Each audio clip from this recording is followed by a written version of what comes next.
ಬೆಂಗಳೂರಲ್ಲಿ 5 ಶಂಕಿತ ಉಗ್ರರ ಬಂಧನ ಕೇಸ್ಗೆ ಸಂಬಂಧಪಟ್ಟಂತೆ ಎ1 ನಾಜೀರ್ನನ್ನ ವಶಕ್ಕೆ ಪಡೆದಿದ್ದಾರೆ ಸಿಸಿಬಿ ಪೊಲೀಸರು. ಆಡುಗೋಡಿ ಟೆಕ್ನಿಕಲ್ ಸೆಂಟರ್ನಲ್ಲಿ ವಿಚಾರಣೆ ಮಾಡಲಾಗ್ತಾ ಇದೆ. ಎ1 ನಾಜೀರ್ನನ್ನ ವಶಕ್ಕೆ ಪಡೆದಿರುವಂತದ್ದು ಪರಪ್ಪನ ಅಗ್ರಹಾರ ಜೈಲಿನಲ್ಲಿದ್ದ ಟಿ ನಾಜೀರ್. ಇವನ ಇಲ್ಲಿ ಬ್ರೈನ್ ವಾಶ್ ಮಾಡಿರೋದು ಅನ್ನುವಂಥದ್ರ ಬಗ್ಗೆ ಈತನ ಮೇಲೆ ಬಹುದೊಡ್ಡ ಆರೋಪ ಇದೆ. ಈತ ಕೂಡ ಶಂಕಿತ ಉಗ್ರ. ಇವನ ಮೇಲೆ ಸಾಕಷ್ಟು ಆರೋಪಗಳಿದಾವೆ. ಎಲ್ಇಟಿ ಸಂಘಟನೆಯಲ್ಲೂ ಕೂಡ ಗುರ್ಸ್ಕೊಂಡಿದ್ದ ಅನ್ನುವಂಥ ಒಂದು ಆರೋಪ ಕೂಡ ಇರುವಂಥದ್ದು ಈತನ ಮೇಲೆ.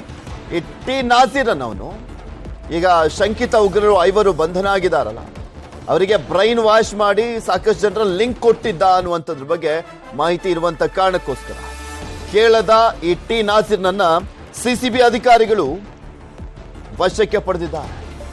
ಎಲ್ಇಟಿ ಉಗ್ರರ ಜೊತೆ ನಂಟಿರುವಂತ ಶಂಕೆ ಇದೆ. ಹಣ ಶಸ್ತ್ರಾಸ್ತ್ರ ಪೂರೈಕೆ ಶಂಕೆ ಮೇಲೆ ವಿಚಾರಣೆಯನ್ನ ಮಾಡಲಾಗ್ತಾ ಇದೆ. ಟಿ ನಾಜೀರ್ ಆಲ್ರೆಡಿ ಈತನ ವಿಚಾರಕ್ಕೆ ಸಂಬಂಧಪಟ್ಟಂತೆ ಈತನ ಮೇಲೆ ಸಾಕಷ್ಟು ಪ್ರಕರಣಗಳು ಕೂಡ ಇರುವಂಥದ್ದು. ಕೋಚಿಕೋಡ್ ಸ್ಫೋಟ ಪ್ರಕರಣ ಸೇರಿದಂತೆ ಸಾಕಷ್ಟು ಆರೋಪಗಳು ಈತನ ಮೇಲಿದ್ದಾವೆ. ಈಗ ಆಲ್ರೆಡಿ ಆ ಪ್ರಕರಣಗಳಿಗೆ ಸಂಬಂಧಪಟ್ಟಂತೆಯೇ ಇವನನ್ನ ಪರಪ್ಪನ ಅಗ್ರಹಾರ ಜೈಲಿನಲ್ಲಿ ಹಾಕಲಾಗಿದೆ. ಇಲ್ಲಿದ್ದಾನೆ ಇವನು.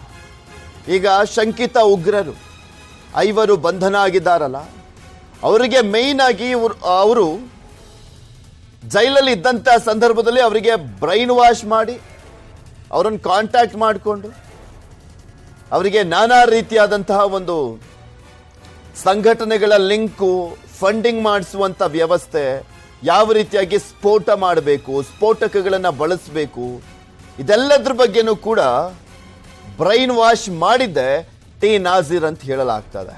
ಈಗ ಬಂಧನ ಆಗಿರುವಂತ 5 ಶಂಕಿತ ಉಗ್ರರ ಜೊತೆಗೆ ಇನ್ನೊಬ್ಬ ಜುನೈದ್ ಅನ್ನೋನಿದಾನಲ್ಲ, ತಪ್ಪಿಸ್ಕೊಂಡಿದ್ದಾನಲ್ಲ, ಅವನಿಗೂ ಕೂಡ ಅಷ್ಟೇ ಬ್ರೈನ್ ವಾಶ್ ಮಾಡಿದ್ದು ಇವನೇ ಅನ್ನುವಂಥದ್ರ ಬಗ್ಗೆ ಮಾಹಿತಿ ಇದೆ. ಸೊ ಹೀಗಾಗಿ ಸಿಸಿಬಿ ಅವರು ವಶಕ್ಕೆ ಪಡೆದಿದ್ದಾರೆ. ಇದ್ರ ಬಗ್ಗೆ ಇನ್ನಷ್ಟು ಮಾಹಿತಿಯನ್ನ ಕೊಡ್ತಾ ಹೋಗ್ತಾರೆ.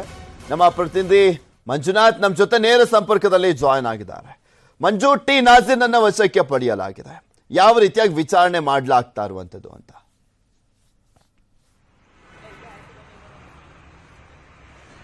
ಪೃಥ್ವಿ, ಖಂಡಿತವಾಗ್ಲೂ ಸಿಸಿಬಿ ಅಧಿಕಾರಿಗಳು ಎನ್ಐಎ ವಿಶೇಷ ನ್ಯಾಯಾಲಯಕ್ಕೆ ಒಂದು ರಿಟ್ ಅರ್ಜಿಯನ್ನು ಹಾಕಿ ಅದ್ರ ಮುಖಾಂತರ ಒಂದು ಏನೊಂದು ಶಂಕಿತ ಉಗ್ರ ಈಗಾಗಲೇ ನಾಜೀರ್ ಏನಿದ್ದಾನೆ ಅದನ್ನು ವಶಕ್ಕೆ ಪಡ್ಕೊಂಡ್ರೆ 8 ದಿನಗಳ ಕಾಲ ಆತನನ್ನು ವಶಕ್ಕೆ ಪಡೆದು ಸಾಕಷ್ಟೊಂದು ವಿಚಾರಣೆಯನ್ನ ಮಾಡ್ತಾ ಇರ್ತಕ್ಕಂಥದ್ದು. ಸದ್ಯಕ್ಕೆ ಈಗ ಪರಪ್ಪನ ಅಗ್ರಹಾರದಿಂದ ನೇರವಾಗಿ ಟೆಕ್ನಿಕಲ್ ಸೆಲ್ಗೆ ಕರ್ಕೊಂಡು ಹೋಗಿರ್ತಕ್ಕಂಥದ್ದು. ಸಾಕಷ್ಟೊಂದು ಮಾಹಿತಿಗಳನ್ನ ಈಗಾಗಲೇ ಪಡಿತಾ ಇದ್ದಾರೆ ಸಿಸಿಬಿ ಅಧಿಕಾರಿಗಳು. ಈ ಶಂಕಿತ ಉಗ್ರರು ಏನು 5 ಜನ ಬಂಧಿತರಾಗಿದ್ದಾರೆ ಅವರ ಹೇಳಿಕೆಗೂ ಹಾಗೂ ನಾಜೀರನ ಕೆಲವು ಹೇಳಿಕೆಗಳನ್ನು ಆಧರಿಸಿ ಇನ್ನ ಕೆಲವು ಅಂದ್ರೆ ಸ್ಲೀಪರ್ ಸೆಲ್ಸ್ ಗಳೇನು ರಾಜ್ಯದಲ್ಲಿದ್ದಾರೆ ಅಥವಾ ಈ ಶಂಕಿತ ಉಗ್ರರು ಯಾರನ್ನ ಕಾಂಟ್ಯಾಕ್ಟ್ ಮಾಡಿದ ಅನ್ನೋ ರೀತಿಯಲ್ಲಿ ಪ್ರತಿಯೊಂದು ಮಾಹಿತಿಗಳನ್ನ ಕಲೆ ಆಗ್ತಾ ಹೋಗ್ತಾ ಇರ್ತಕ್ಕಂಥದ್ದು. ಸದ್ಯಕ್ಕೆ ಈ ಶಂಕಿತ ಉಗ್ರರು ಏನೊಂದು ಸಿಸಿಬಿ ಅಧಿಕಾರಿಗಳು ಒಂದು ಎನ್ಕ್ವೈರಿಯನ್ನ ಮಾಡಿದ್ರು, ಅವರ ಹೇಳಿಕೆಗಳಲ್ಲಿ ಸಾಕಷ್ಟೊಂದು ಅನುಮಾನಗೊಂಡು ಈಗ ಸದ್ಯಕ್ಕೆ ನಾಜೀರನ್ನು ಕೂಡ ವಶಕ್ಕೆ ಪಡ್ಕೊಂಡಿರ್ತಕ್ಕಂಥದ್ದು.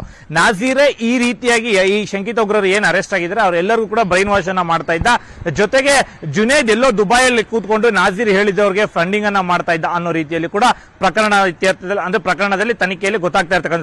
ಸದ್ಯಕ್ಕೆ ಈಗ ನಾಜೀರ್ ಎಲ್ಲೋ ಒಂದ್ ಕಡೆ ಕೂತ್ಕೊಂಡು ಮತ್ತೆ ಟಚ್ ಅಲ್ಲಿ ಇದ್ದಾರೆ, ಬೇರೆ ಬೇರೆ ಶಂಕಿತ ಉಗ್ರರ ಜೊತೆಗೆ ಟಚ್ ಅಲ್ಲಿ ಇರೋದು ಅನ್ನೋದು ಕೂಡ ಗೊತ್ತಾಗ್ತಾ ಇರ್ತಕ್ಕಂಥ. ಸದ್ಯಕ್ಕೆ ನಾಜೀರ್ ಹೇಳಿಕೆಗಳನ್ನ ಪರಿಗಣಿಸಿ ಸಿಸಿಬಿ ಅಧಿಕಾರಿಗಳು ಸಾಕಷ್ಟು ತನಿಖೆಯನ್ನ ಕೈಗೊಳ್ತಾ ಇರ್ತಕ್ಕಂಥದ್ದು. ತನಿಖೆಯನ್ನ ಮತ್ತಷ್ಟು ಚುರುಕುಗೊಳಿಸ್ತಾ ಇದ್ದಾರೆ ಅಧಿಕಾರಿಗಳು. ಓಕೆ, ಧನ್ಯವಾದ ಮಂಜುನಾಥ್ ನಿಮ್ಮೆಲ್ಲ ಮಾಹಿತಿಗಾಗಿ.